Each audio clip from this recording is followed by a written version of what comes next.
Welcome to How to Work with Demotivation When You Just Don't Want to by Carmen Gilfillan. So we all face situations in life that we don't like.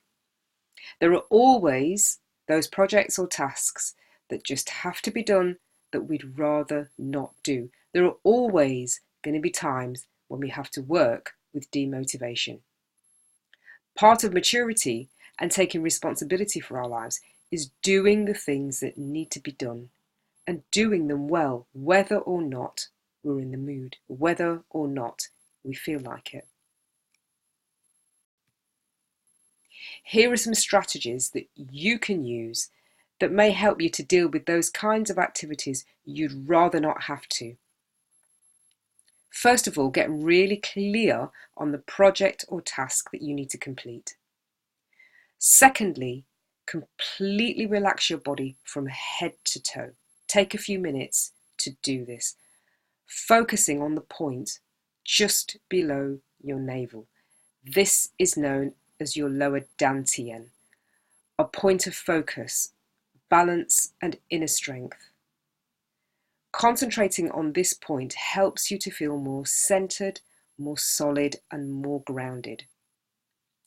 And from this place of focus, fully accept that the project or task needs to be done and that it will be dealt with either by you or someone else. And then number 4 is establish or list what aspects of the task or project that put you off or repel you. You then need to process the blocks. So you take each hindrance or each block and you find a way around it. So for example, if you find that the task is too big, well, can you make it smaller in some way? If you're thinking, I can't do this on my own, it's just too much for me, can you get help? If so, who can you get help from? If it's something that's too dirty or too grimy, well, maybe you can view this as a character building exercise for yourself. If it's something that you don't understand or that you've not had the right training for, well, can you get the right training? Can you get the right support? Are you the right person to be taking this on? Maybe somebody else who's better trained or can do it in a more slick fashion or quicker than you should be doing it. And is it too boring? Well, is there any way that you can make it more fun? So create the space for the completion of your project or task. Decide when you're going to finish it and be aware that you may not finish it by the exact end date that you put on it. But the fact that you now have a time frame can help you to galvanize and motivate yourself to get busy.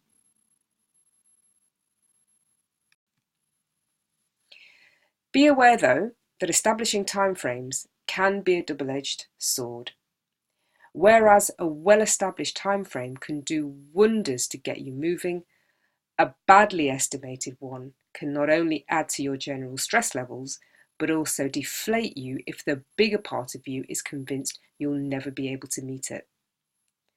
The trick is to get good with practice at setting timeframes for yourself for whatever you do on a daily basis. How long do you need to prepare dinner? How long do you need to drive to work and back?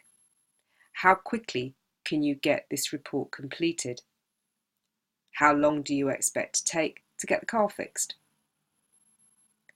By starting to put time frames on the things that you do every day, you'll begin to get a better feel for your pace and, more importantly, your style of working when the demotivation begins to set in.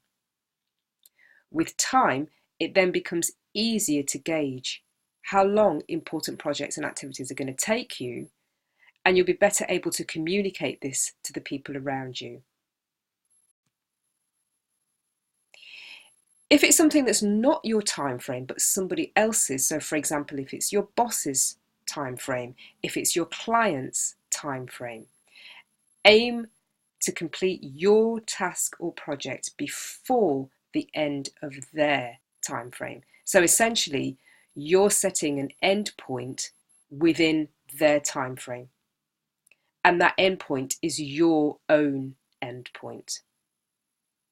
If it's getting close to the expiry date, then it's about trying your best to finish it by that date. If this really isn't possible, then it becomes about asking for a reasonable but definite extension. So, for example, it might be that you need to ask for an extra 7 days, 14 days. It could be that you just need an extra hour. But the time frame needs to be reasonable and it needs to be definite.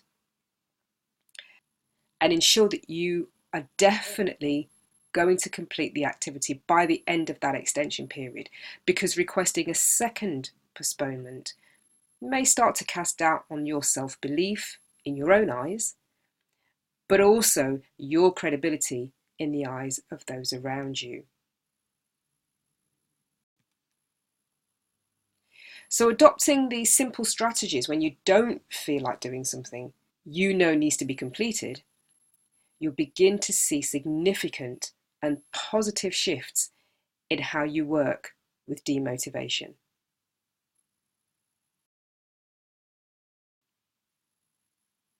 So for more information about how to work with demotivation, contact the health, wellness and energy healing coach, Carmen Gilfillan. Carmen is the founder of the health and wellness practice Stimulus and also the health and wellness system Sweden, which includes how we deal with issues of psychological resistance. You can contact Carmen on 0116 289 3993 or 079 888 49727. You can email her at info@stimulus.uk.com, or you can visit our website at www.stimulus.uk.com.